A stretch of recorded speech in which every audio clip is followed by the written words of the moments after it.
वरधरं विष्णुं शशिवर्णं चतुर्भुजं प्रसन्नवदनं ध्यायेत् सर्वविघ्नोपशान्तयेत्।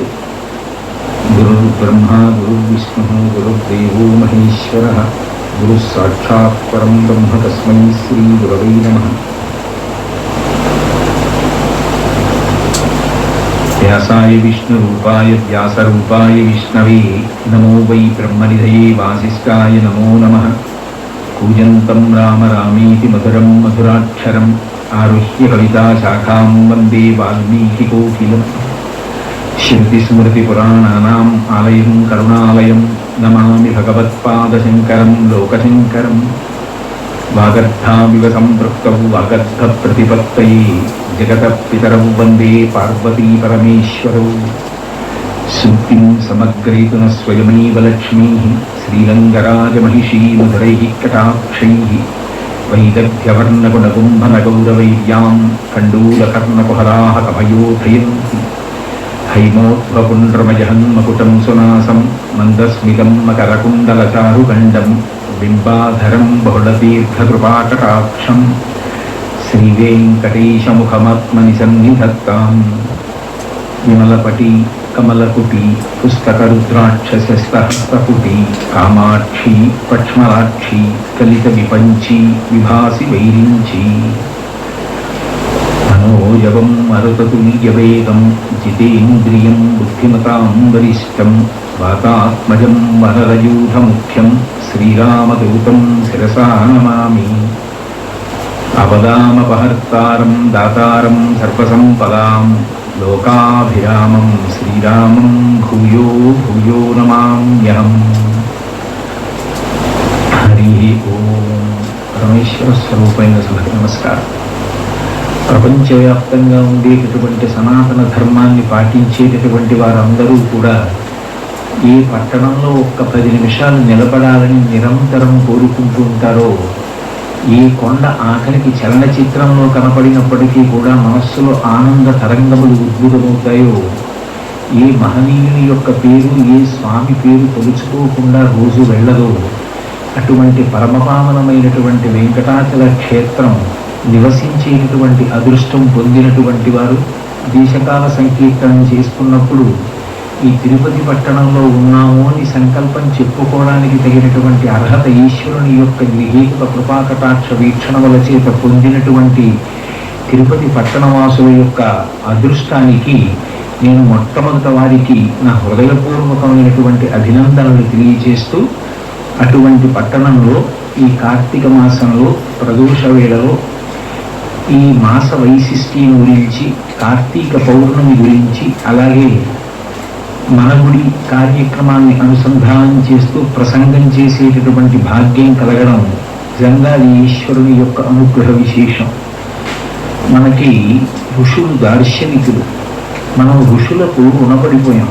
అందుకే పుట్టుకతోటే 3 రుణాలు ఉంటాయి. ఒకటి దేవరుణము, ఒకటి ఋషి రుణము, ఒకటి పితృరుణము. పితృరుణం తండ్రి మనకి శరీరాన్ని ఎలా ఇచ్చారో అలాగే మనం కూడా వివాహ సంస్కారాన్ని పొంది సంతానానికి జన్మని ఇవ్వకపోతే ఆ పితృరుణం తీరదు.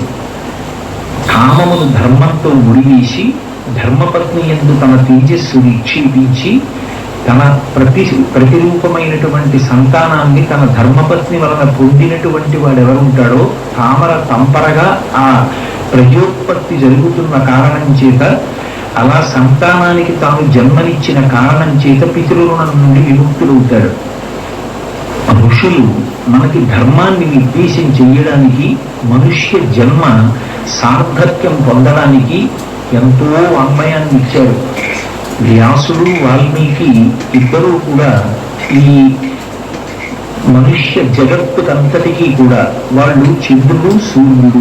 ఎందుకంటే చంద్రవంశాన్నంతటినీ వ్యాస భగవానుడు వర్ణించాడు, సూర్యవంశాన్నంతటినీ వాల్మీకి మహర్షి వర్ణించారు. సూర్యచంద్రులిద్దరూ ప్రకాశిస్తే ఒక రోజైనట్లే వాల్మీకి వ్యాసుడు వారిద్దరి వలన మనకి ధర్మం అంతా తెలిసే అవకాశం ఏర్పడింది. అంత గొప్ప వాంగ్మయాన్ని ఇచ్చినటువంటి వ్యాస వాల్మీకాది మహర్షులకు జన్మతః మనం రుణపడిపోయాం.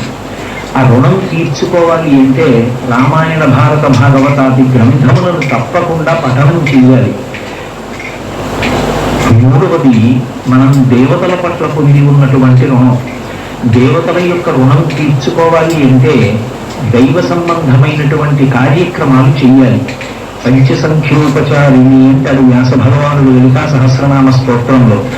గంధ పుష్ప ధూప దీప నైవేద్యాది ఉపచారముల చేత పరమేశ్వరుణ్ణి అర్చన చేసి యజ్ఞాన క్రతువులలో హవిస్సు ఇచ్చి హవిస్సుల దేవతలు తృప్తి పొందేటట్టుగా ఎవరు ప్రవర్తిస్తారో వాళ్ళు దేవతలకు సంబంధించినటువంటి రుణం నుండి విముక్తులుంటారు. ఈ మూడు మనకి ప్రధానమైనటువంటి రుణాలు. ఋషి దార్శనికుడు. ఆ ఋషి కాల గమనాన్ని పరిశీలన చేసి తనకి ధ్యానంలో పరమేశ్వరుడి నుండి అందినటువంటి మంత్రానికి ద్రష్ట అయి కాలమునందు నిత్యము నైమిత్తికము అనేటటువంటి విభాగాన్ని తీసుకొచ్చి ఎప్పుడు ఎలా అనుష్ఠానం చేస్తే దాని చేత ఈశ్వరుడి యొక్క అనుగ్రహం కలుగుతుందో మనకి నిర్ణయం చేసి చూపించాడు. మీరు ఒక్కటి పరిశీలించండి, పరమేశ్వరుడు లేని ప్రదేశం ఎక్కడుంది? అంతర్బహిశ్చ తత్సర్వం వ్యాప్య నారాయణ స్థిత. భాగవతంలో ప్రహ్లాదుడు అంటాడు, ఇందుకలడందులేడికి సందేహము వలదు చక్రి సర్వోపగతు దిండిందు గదకి చూచిన అందందీకలడు దానవగ్రని వింటే అంటాడు. మరి అంతటా పరమేశ్వరుడు నిండి ఉంటే ప్రత్యేకం వెంకటాచలం వచ్చి ఏడుకొండల మీద వెంకటేశ్వర స్వామి వారిని దర్శించవలసిన అవసరం ఏముంది? అంతటా నిండి ఉన్నాడుగా ఈశ్వరుడు. అంటే అంతటా భగవంతుడు నిండి ఉన్నప్పటికీ ఒక చోట పైకి పొటమరిస్తుంది ఆ ఈశ్వర తేజస్సు, ఒక మూర్తి రూపాన్ని పొందుతుంది. అందుకే భవిష్యోత్తర పురాణంలో వ్యాస భగవానుడు అంటాడు, నకృతం దైవ సంఘైశ్చ నకృతం విశ్వకర్మణ స్వేచ్ఛయా క్రీడతి తత్ర ఇచ్ఛారూపం విరాజిత అంటాడు. ఎవరు వెంకటేశ్వరుడు అంటే నకృతం దైవ సంఘైశ్చ, ఆయన యొక్క రూపాన్ని ఎవరో దేవతలు తయారు చేయలేదు. నకృతం విశ్వకర్మణ, అది విశ్వకర్మ చెక్కలేదు. స్వేచ్ఛయా క్రీడతే తత్ర, అలా ముద్రపట్టి దాని చేత జీవులకు ఒక సందేశం ఇవ్వాలి అని సాక్షాత్ పరాత్పరుడు అక్కడ నిలబడ్డాడు. అది కేవలం విగ్రహం కాదది, అది సాక్షాత్ పరమాత్మ. అటువంటి వాడు కలియుగంలో మనం పొందినటువంటి అదృష్టం ఏమిటంటే, ఏదో భాగవతంలో అక్రూరుడు అంటారు, శూరులు తొల్లియే విభుని శోభిత పాదనక ప్రభావళించేది భవాంధకారముల చిక్కక ముందులు వట్టి దేవుని వైరముతోడనైన విలువను నలుపంపి శుభంబు చేసే నిష్కారణమైన ప్రేమ ఇది కంసుని పోయి సకుంటు కలుగుని అంటాడు. ఈ భగవంతుని యొక్క పాదములకు ఉన్నటువంటి బొటనవేలి గోటి కాంతి, ఆ చివరి భాగంలోంచి వచ్చేటటువంటి కాంతిని కూడా మనం దర్శనం చేయలేము. అటువంటి పరమాత్మ మాంసనేత్రం చేత ఆపాదమస్తకం చూడడానికి యోగ్యంగా పద్మపీఠం మీదకి వచ్చి నిలబడ్డాడు. ఒక చోట ఆయన యొక్క తేజస్సు పొటమరించి సాకారాన్ని పొందితే అప్పుడు దాన్ని స్వయంభూమూర్తి అని మనం అర్చన చేస్తున్నాం. అలాగే కాల ప్రవాహమునందు కూడా ఒక్కొక్క కాలములో ఒక్కొక్క తిథి నాడు ఒక్కొక్క మాసంలో ఒక్కొక్క పక్షంలో ఈశ్వరుణ్ణి ఆరాధించడానికి ప్రత్యేకమైనటువంటి యోగ్యత ఉంటుంది. ఆ కాలమునందు చేసినటువంటి ఆరాధన ఆ కాలమునందు వచ్చేటటువంటి వైపరీత్యముల నుండి తప్పుకోవడానికి కారణమవుతుంది. ఆ కాలమునందు చేసేటటువంటి సాధన మనుష్య జన్మని సార్థక్యం చేసుకోవడానికి ప్రధానమైనటువంటి ఉపకరణం అవుతుంది. నేను ఈ రెండు మాటలు అన్నప్పుడు మీరు జాగ్రత్తగా గమనించవలసి ఉంటుంది. ఈశ్వరుడు దురితానికి ఫలితాన్ని ఇవ్వాలి అన్నప్పుడు ఎప్పుడు ఇస్తాడు? కాలంలోనే ఇస్తాడు. అందుకే వ్యాసుడు దేవీ భాగవతంలో ఒక మాట అంటాడు, కాలోహి బలవాన్ కర్త సతతం సుఖదుఃఖయో నరాణం పరతంత్రాణం పుణ్య పాపానుయోగత అంటాడు. కాలోహి బలవాన్ కర్త, కాలాన్ని మించినటువంటి బలవత్తరమైనటువంటి రూపం ఇంకొకటి లేదు. ఆ కాలమునందే ఈశ్వరుడు మనం గతంలో చేసినటువంటి పాపపుణ్యాన్ని దృష్టిలో పెట్టుకుని సుఖ దుఃఖములను ఇస్తూ ఉంటాడు. ఏదో గతంలో చేసిన పుణ్యం ఉంది, ఓ సుఖ రూపంలో వస్తుంది. గతంలో చేసినటువంటి పాపం ఉంది, దుఃఖ రూపంలో వస్తుంది. ఇప్పుడు నేను జీవుడిగా చూసుకున్నప్పుడు నేను గత జన్మలలో చేసుకున్నటువంటి పాపాన్ని, గత జన్మల్లో చేసుకున్న పుణ్యాన్ని చిత్రంగా రాసి గుప్తంగా నిలవ చేసిన వాడెవడో వాడే చిత్రగుప్తుడు. వాడెవడో కాదు, ఈశ్వరుడే. ఆయన సర్వజ్ఞుడు, ఆయనకి తెలియనిదేం లేదు. ఆయన్ని కర్మ ఫలితాన్ని ఇస్తున్నప్పుడు ఎదురుగుండా వచ్చి నిలబడి, ఓ కోటేశ్వరరావు, గత జన్మలలో నువ్వు ఫలానా పేరుతో జీవులు ఒక శరీరంలో ఉండగా ఈ పాపం చేశావు, దానికి నీకు ఇప్పుడు ఈ ఫలితాన్ని ఇస్తున్నాను, నువ్వు తప్పించుకోలేవోయ్, నా శాసనం అటువంటిది, నువ్వు అనుభవించు అని అనడు. భక్తి అన్న మాటకు అర్థం ఏమిటంటే కాలంలో వచ్చినటువంటి దురితము యొక్క ఫలితమైనటువంటి దుఃఖాన్ని కూడా ఈశ్వరుడి యొక్క ప్రసాదంగా అనుభవించగలిగిన వాడెవడో వాడు పరిణితి పొందినటువంటి భక్తి ఉన్నవాడు. అందుకే రాముడు రామాయణంలో రేపు పట్టాభిషేకం అన్నాడు దశరథుడు. తెల్లవారి వేస్తే పట్టాభిషేకం జరగలేదు, కోపం వచ్చింది లక్ష్మణస్వామికి.